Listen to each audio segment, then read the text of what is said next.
भक्तों, ओम नमः शिवाय। श्री शिवाय नमस्तुभ्यं। जय श्री महाकाल। जी हाँ भक्तों, क्या आपके भी घर में कोई ऐसा व्यक्ति है जिसका विवाह नहीं हो रहा?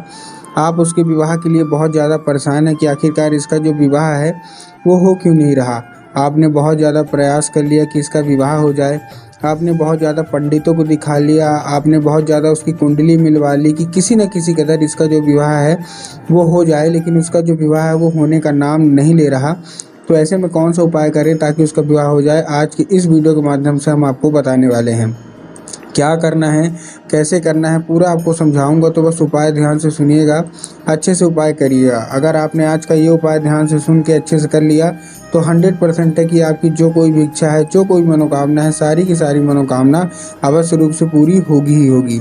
देखिए क्या करना है, कैसे करना है, पूरा बताऊंगा। विवाह का ऐसा होता है कि देखिए बहुत सारे लोग मांगलिक भी रहते हैं ना, कि उनका जो विवाह है उसमें बहुत सारी अड़चनें आ जाती हैं केवल मांगलिक के कारण।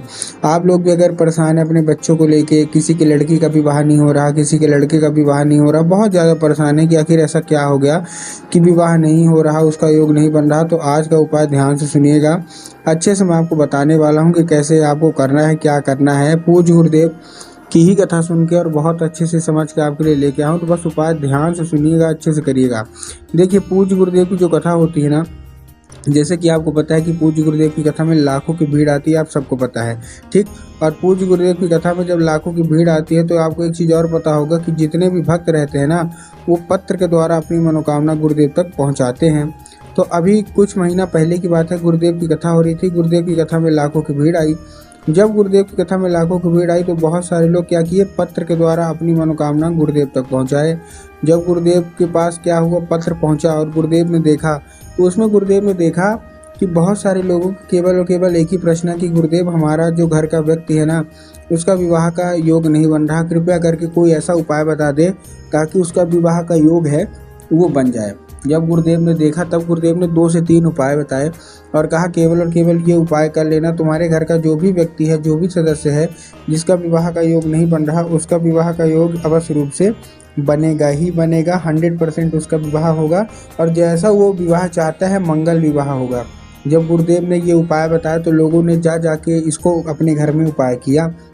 जैसे ही लोगों ने जाके इसको उपाय अपने घर में किया, मात्र 1 से 1.5 महीने के बाद वो गुरुदेव की कथा में वापस आए।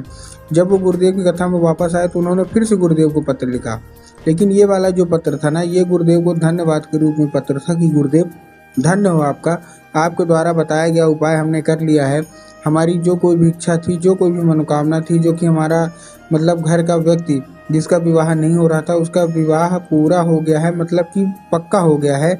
आपका कोटि कोटि धन्यवाद। तो देखिए जो लोग मेरी आवाज़ सुन रहे हैं, अगर आप भी जानना चाहते हैं कि आखिर ऐसा कौन सा उपाय है जिसको करने मात्र से व्यक्ति की सारी मनोकामना पूरी हो जाती है मात्र 1 से 1.5 महीने के अंदर, तो चलिए हम बताते हैं आपको आज की इस वीडियो के माध्यम से। लेकिन उससे पहले चैनल पर अगर पहली बार आए हैं और आवाज़ मेरी पहली बार सुन रहे हैं तो वीडियो करते हैं लाइक और चैनल को भी कर लें सब्सक्राइब, ताकि पूजनीय पंडित प्रदीप जी मिश्रा के रोज़ नए नए उपाय जो कि मैं उनकी कथा से सुनता हूँ, श्रवण करता हूँ, सबसे पहले मैं आपको प्राप्त करा सकूँ, ठीक। तो देखिए जो विवाह का है 11 लाल फूल का उपाय मैं आपको बताऊँगा। उसके पहले भी आपको 1-2 उपाय बताऊँगा, इसको भी आपको ध्यान से कर लेना है, ठीक। तो देखिए सबसे पहले आपको देखिए जो 11 लाल फूल का उपाय है उसको दूसरी बार बताऊँ, मतलब दूसरा उपाय। पहला उसके पहले है काली मिर्च का उपाय है, ठीक। अब काली मिर्च का उपाय आपको करना कैसे, उसके बारे में भी हम लोग बात कर लेते हैं। इस उपाय में देखिए आपको करना क्या है, काली मिर्च वाले उपाय में आपको 3 काली मिर्च लेना है और 3 काली मिर्च के साथ साथ 1 धतूरा लेना है। अब धतूरा में भी लोग कंफ्यूज होते हैं कि धतूरा कैसा होना चाहिए। देखिए सबसे पहले तो गुरुदेव ने साफ साफ बताया है कि जो धतूरा होगा, धतूरा कहीं से भी खंडित नहीं होना चाहिए, कहीं से भी मतलब बेकार नहीं होना चाहिए। इस चीज़ का आपको ध्यान रखना। बहुत सारे लोग धतूरा लेते हैं लेकिन वो ऐसे मुरझाया हुआ ले लेते हैं, जो कि पूर्णतः गलत है। आपको मुरझाया हुआ धतूरा नहीं लेना, ठीक। ले लिया, अच्छा धतूरा ले लिया, काली मिर्च ले ली और ये लेके अपने उसी व्यक्ति को, अगर आपका लड़का या लड़का किसी का भी विवाह नहीं हो रहा, भेज देना है कहाँ, सीधा सीधा शिव मंदिर। अब जैसे ही शिव मंदिर पहुंचेगा उसको बोलिएगा कि दक्षिण दिशा में खड़ा हो जाए और उत्तर की ओर अपना चेहरा कर ले। बहुत सारे लोगों को समझ में आ जाता है कि दक्षिण और उत्तर क्या होता है। कुछ लोग ऐसे होते हैं जिनको समझ में नहीं आता कि दक्षिण और उत्तर क्या होता है। तब गुरुदेव ने साफ साफ बताया कि आप जिस भी शिव मंदिर जा रहे हैं ना, उस शिव मंदिर का जिधर साइड जलाधारी होगा, आपको अपना चेहरा उधर साइड करके खड़े हो जाना है, बस वही है आपका उधर साइड का। आप खड़े हो गए, दक्षिण दिशा में आप खड़े हो गए। खड़े होने के बाद आपको श्रम्भेश्वर महादेव का नाम लेके, कौन से, देखिए महादेव का बहुत ही सुंदर सा नाम है श्रम्भेश्वर महादेव। तो बस आपको श्रम्भेश्वर महादेव का नाम लेके उन्हीं का स्मरण करके आपको चुपचाप क्या कर देना है, अर्पित कर देना है। बस अर्पित कर दिया। बस जैसे आपने अर्पित किया, अपनी जो कोई भी इच्छा है, मनोकामना है, बोल दीजिए। जैसा आपको लड़का चाहिए, जैसे आपको लड़की चाहिए, आप बोल दीजिए। पूज्य गुरुदेव कहते हैं मात्र 1 से 1.5 महीना लगेगा। आपका जो भी विवाह चाहते हैं आप, वैसा विवाह आपका होगा। जैसा मंगल विवाह चाहते हैं वैसा मंगल विवाह होगा ही होगा। ये था पहला उपाय। अब हम चलते हैं अपने दूसरे उपाय की ओर। ये इस उपाय में आपको 11 लाल फूल लेना है। क्या लेना है? 11 लाल फूल। अब 11 लाल फूल से देखिए आपको करना क्या है।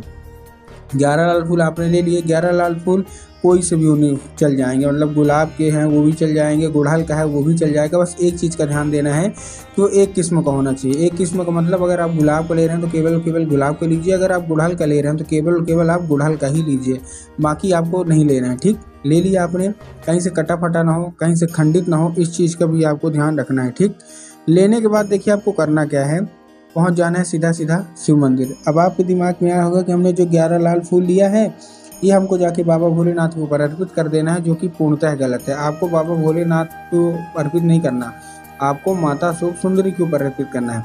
अब देखिए, जिनको पता है कि माता सुख सुंदरी की जगह कहाँ होती है उनका तो ठीक, लेकिन बहुत सारे लोगों को यही नहीं पता कि माता सुख सुंदरी की जगह कहाँ होती है। तब गुरुदेव ने साफ साफ बताया कि आप जिस भी शिव मंदिर जा रहे हैं उस मंदिर के जो जलाधारी है, जलाधारी के दाएं मतलब राइट साइड में माता सुख सुंदरी की जगह होती है। तो बस आपको माता सुख सुंदरी की जगह पे आपको क्या करना है, चुपचाप अर्पित कर देना है। ठीक, अर्पित कर दिया। अर्पित करने के बाद आपको करना क्या है, जैसे आपने अर्पित कर दिया, अर्पित करते करते अपनी जो भी इच्छा मनोकामना है वो बोल देनी है। बस पूज्य गुरुदेव कहते हैं कि अगर आपने ये उपाय कर लिया तो माता शोक सुंदरी अवश्य रूप से आपसे प्रसन्न होंगी ही होंगी। और जब माता शोक सुंदरी आपसे प्रसन्न होंगी तो आपकी जो भी इच्छा मनोकामना है वो अवश्य रूप से पूरी होगी होगी मात्र 1 से 1.5 महीने के अंदर। तो अगर आपका भी विवाह है, उनकी समस्या मतलब चल रही है, विवाह का कोई भी दिक्कत समस्या आ रही है, तो केवल और केवल आपको ये 2 उपाय अपना अगर आपने कर लिए तो 100% है कि आपकी सारी की सारी मनोकामना पूरी होगी ही होगी। देखिए, पूज्य गुरुदेव की जो कथा में लोग आते हैं ना, उनको हर एक जितने भी लोग रहते हैं ना, उनकी सारी की सारी मनोकामना बस रूप से पूरी होती ही होती है। बस आपको क्या करना है, कैसे करना है, आपको हमारे चैनल के द्वारा आपको पता चल जाएगा।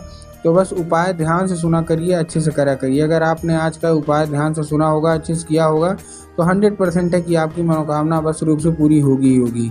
जितने भी उपाय हमारे चैनल के द्वारा आपको पता चलते हैं, तो बस आपको उसको अच्छे से करना है, अच्छे से समझ के करना है। बस आप करते जाइए, आपकी सारी की सारी मनोकामना पूरी होगी। विवाह अगर आपका नहीं हो रहा तो ये उपाय आपको बस रूप से कर लेना है। तो उम्मीद करता हूँ आज का उपाय समझ में आया होगा। उपाय अच्छा लगा हो तो कमेंट बॉक्स में हर हर महादेव अवश्य रूप से लिख दें।